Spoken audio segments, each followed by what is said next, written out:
This is Mac OS Ken. Another record-breaking quarter for Apple. We'll go over Thursday's earnings report. It is Friday, the 28th of January, 2022. I'm Ken Ray, and this is news from Mac OS Ken, brought to you by yours truly and sponsored by Kandji, device management for your Apple environment. Learn more at Kandji.io/macOSKen.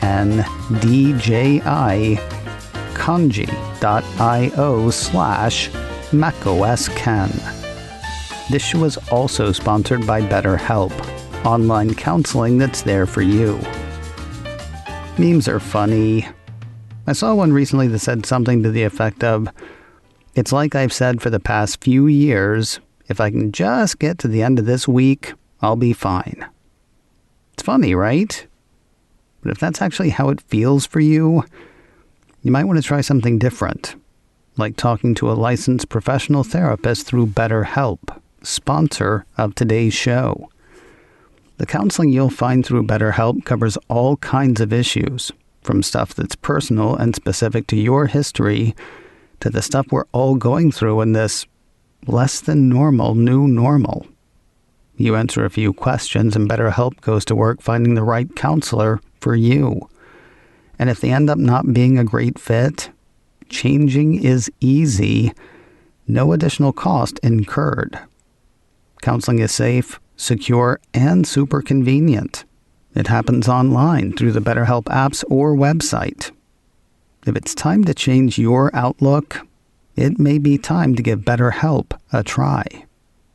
As a listener, you'll get 10% off your first month by visiting today's sponsor at betterhelp.com/macOSKen.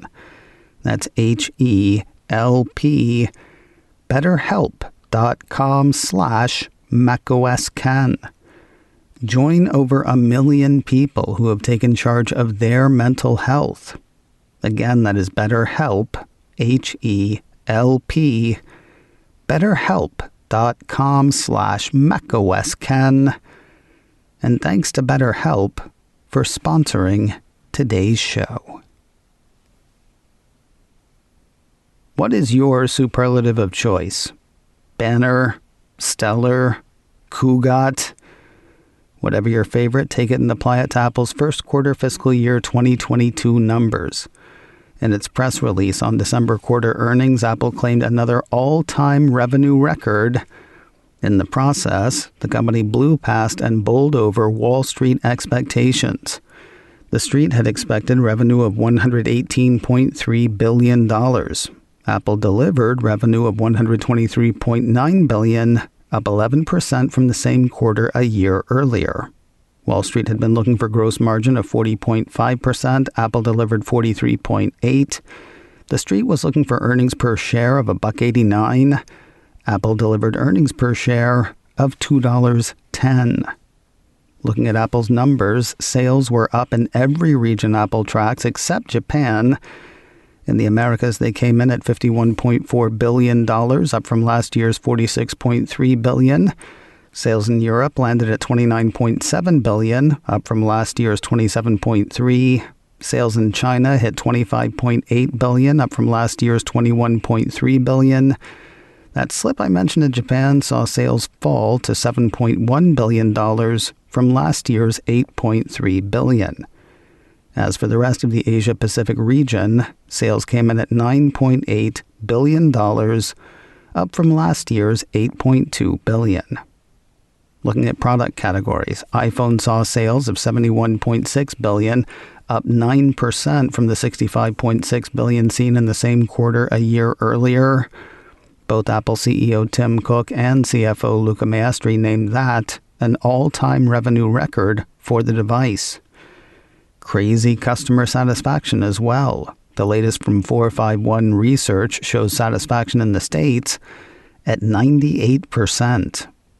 The Mac saw sales of $10.8 billion last quarter, up 25% from the $8.7 billion grab for the same quarter a year earlier. Cook and Maestri also listed that as an all-time revenue record for the category. The exec said December quarter sales saw a record number of people upgrading from older Macs During the Q&A with analysts, CEO Cook indicated that those upgrades are very much because of Apple's M1 processor. The execs also mentioned a time or two that the last 6 quarters have been the best 6 quarters in the Mac's history. Sales of iPad were down, which Apple had said would be the case. Supply constraints drove those down 14%, from $8.4 billion a year earlier to last quarter's $7.2 billion.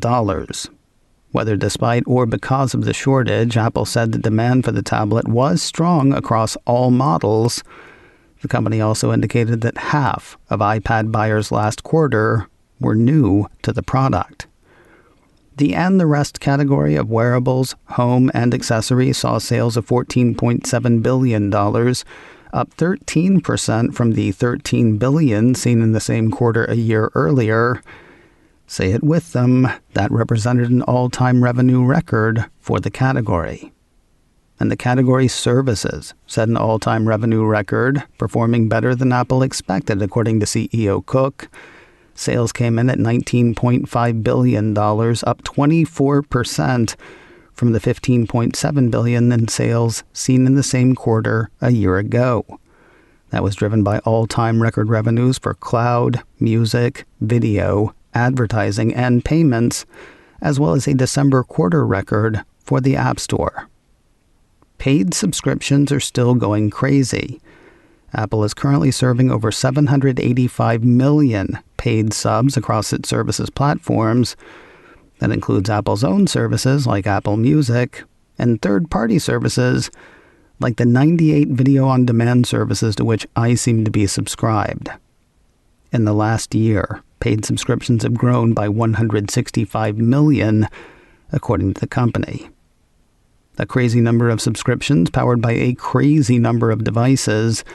Apple says the number of active devices with Apple logos on them is in the neighborhood of 1.8 billion units.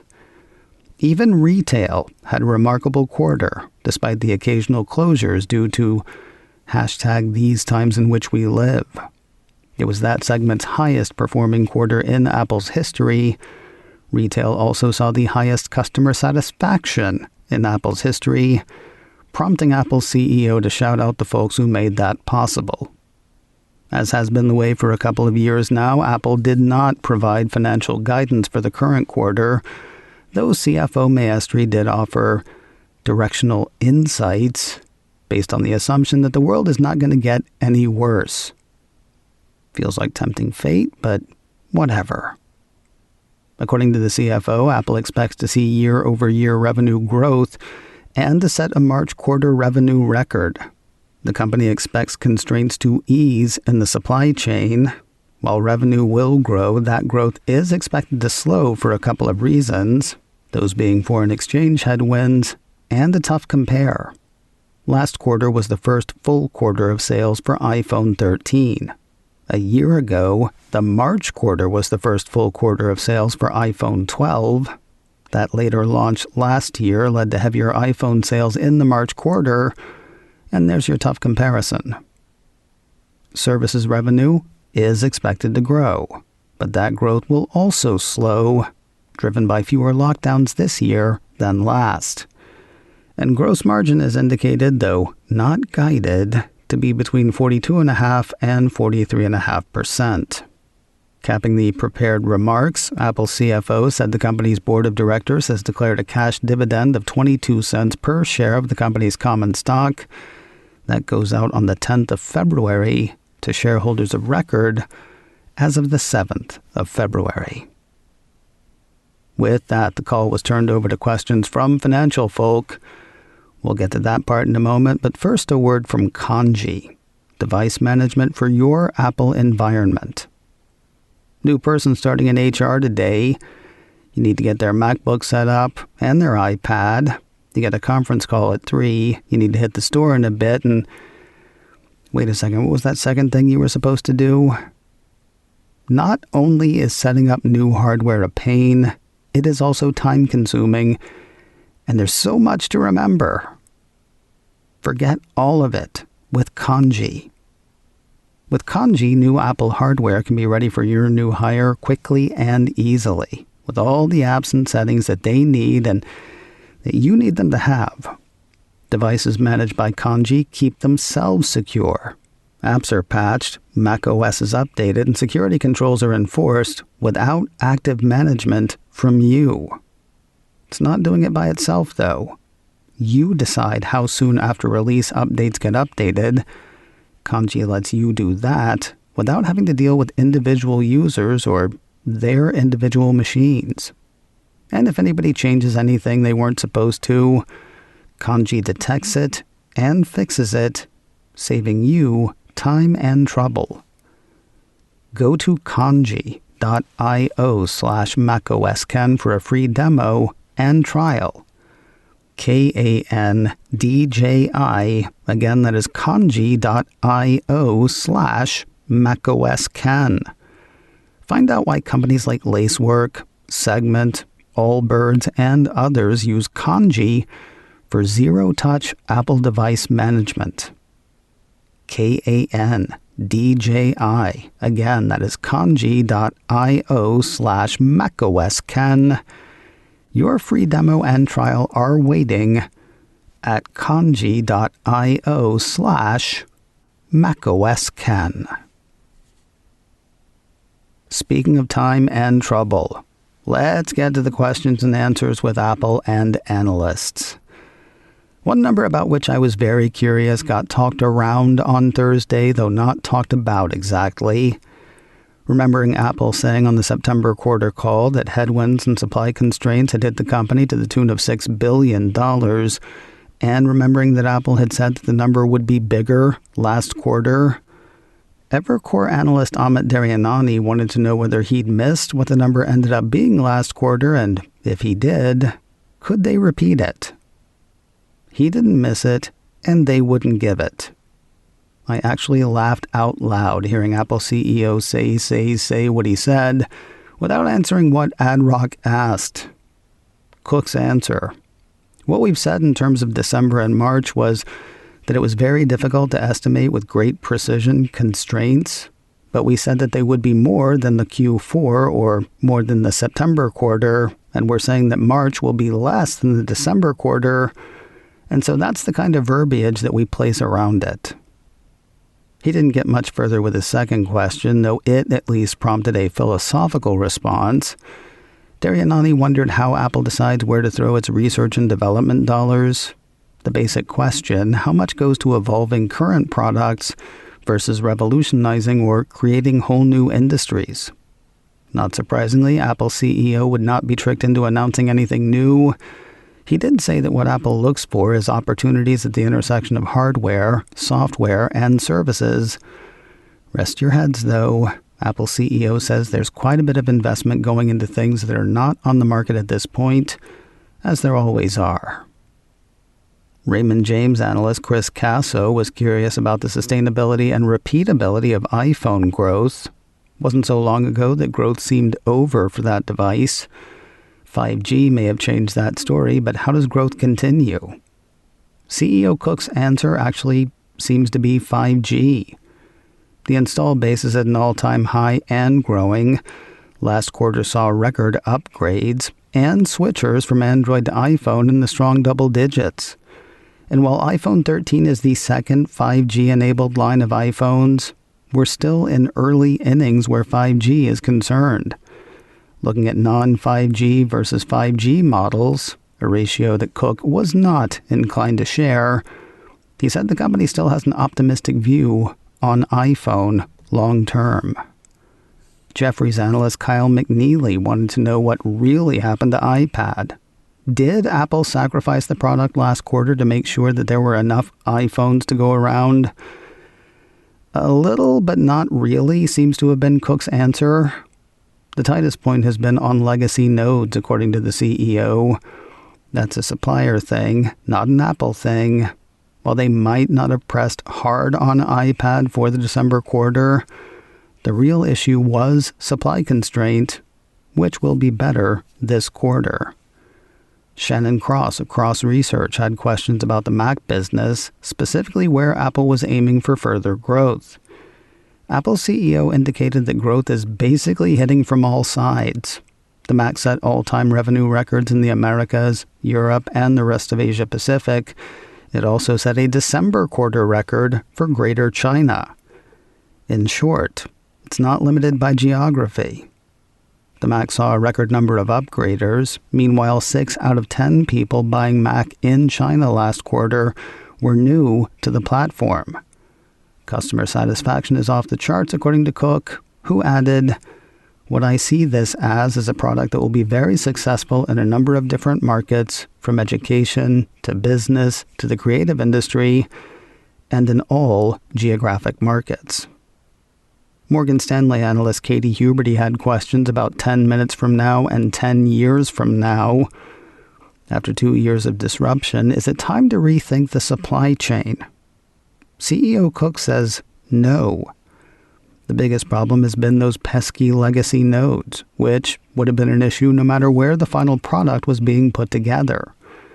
As for where that is, it's a short trip from where the chips are made to actually putting them in devices and getting those out the door. As he sees it, a fundamental change is not necessary. As for the future, Huberty wanted to know Cook's thoughts on the metaverse and Apple's place in it. Calling that a big question, Cook said Apple is always exploring new technologies, and he has spoken about how exciting and interesting the metaverse is. Now, if you don't remember that happening, he seems to be putting his past comments on augmented reality into the mix, pointing out that Apple has 14,000 ARKit apps in the App Store currently. Cook said Apple sees a lot of potential in this space and is investing accordingly. JP Morgan analyst Samik Chatterjee had questions about subscription numbers about Apple TV Plus that Tim Cook chose not to answer. Chatterjee also had a question about Apple Pay, which the CEO did entertain. Asked about the biggest opportunities for Apple Pay, Cook said that Apple Card has a great runway ahead and that the growth for Apple Pay has been stunning. There's still a lot of cash out there, so he still sees room for growth. I'll tell you what I found interesting was his insistence that he wasn't going to answer that question with news of new products. He started the answer by saying, putting aside any kind of thing that sits on our roadmap for a second, and ended by saying, Apple Card and Apple Pay look good for the future, whatever else we might do. Chatterjee didn't ask about new products and payments, which made Cook's "I won't talk about new products and payments" insistence kind of odd. Then again, he might have been trying to divert from rumors about future updates allowing iPhone to take credit card payments with no need for a dongle. While Chatterjee's question about Apple TV Plus subscriptions got the stiff arm, Piper Sandler analyst Harsh Kumar's question about content did not. Has Apple's emphasis on socially responsible and healthy content kept Apple from buying a studio when studios have gone up for sale? Or is that just a money decision? Why does everybody want Apple to buy a studio? That wasn't Cook's answer. That's my question. Cook's answer was, we don't make purely financial decisions about the content. We try to find great content that has a reason for being, and we love shows like Ted Lasso and several of the other shows as well that have a reason for existing and may have a good message and may make people feel better at the end of it. But I don't feel that we've narrowed our universe of things we're selecting from. There's plenty to pick from out there, and I think that we're doing a pretty good job of it as we speak. Was there more? Isn't there always? If you just can't get enough, you can stream a replay of the call on Apple's investor site. That is investor.apple.com. It's also available as a podcast. Grab it while you can, though. Apple only leaves the replays and podcasts up for a couple of weeks. If you're even more granular than all that, I'm not sure whether they use a service or sit there and type feverishly, but iMore provides an invaluable service after every call. Anyway, I find it invaluable. For at least the past year, maybe more, they've been posting a transcript of the full earnings call. If you want to read every word of what was said, point your browser that way. macOS Ken, brought to you by me and sponsored by BetterHelp, online counseling that's there for you. Get 10% off your first month at betterhelp.com/macOSCan. This show is also sponsored by Kandji, device management for your Apple environment. Learn more at kandji.io/macOSCan. Advertising handled by Backbeat Media, online at backbeatmedia.com. You can reach me a couple of ways. Info at macoscan.com or call 716-780-4080. Until next time, that is news from macOS Ken. I'm Ken Ray.